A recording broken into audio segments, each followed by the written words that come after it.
Of course, all the wild weather that's going on around the country right now, and I'll have all the updates for you on that later on the news channel through the morning. But yeah, quite interesting. So if you want to check that out, check out the NASA live stream. Yeah, and of course the ABC News channel will have all your updates throughout the day on that one too. Thanks for joining us. We will see you tomorrow.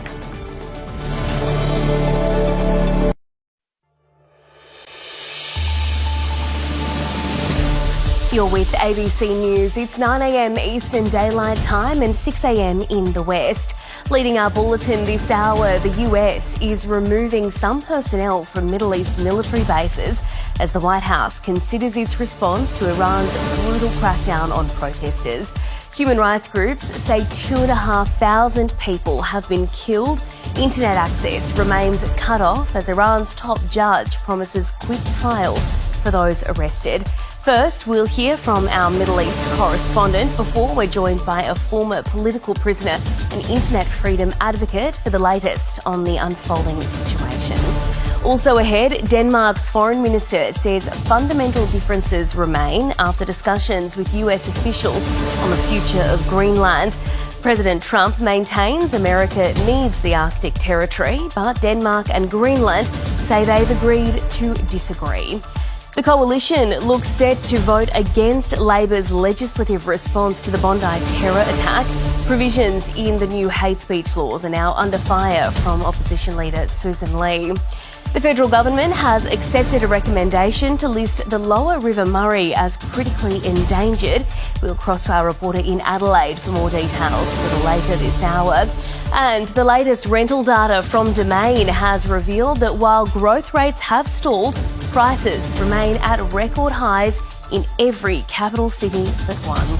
It's Thursday, the 15th of January. I'm Melissa Mackay. From the land of the Dharug people in Parramatta in Western Sydney, this is ABC News Mornings.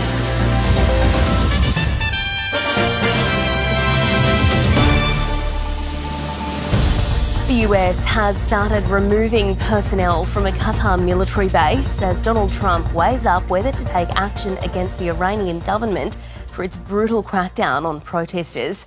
Other countries are urging their citizens to leave the country immediately.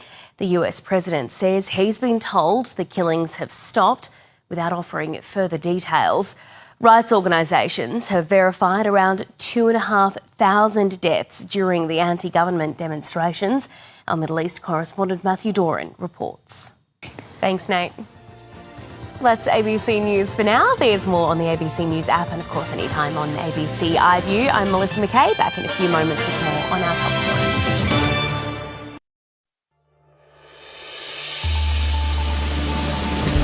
You're with ABC News. It's 10 a.m. Eastern Daylight Time and 7 a.m. in the West. Leading our bulletin this hour, US personnel removed from Middle East military bases as the White House considers its response to Iran's brutal protest crackdown. Human rights groups estimate 2,500 people have been killed since demonstrations began.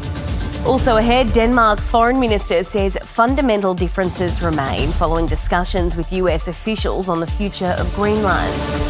The opposition leader expected to speak soon after the coalition raises concerns with Labor's legislative response to the Bondi terror attack.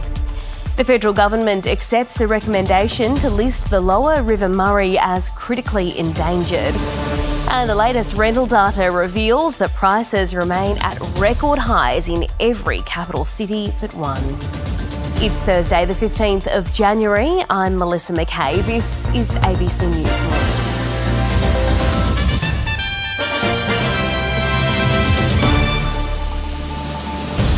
The United States has started removing personnel from a Qatar military base as Donald Trump weighs up whether to take action against the Iranian government for its brutal crackdown on protesters.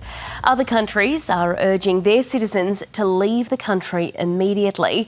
The US president says he's been told the killings have stopped without offering further details. Rights organisations have verified around 2,500 deaths during the anti-government demonstrations.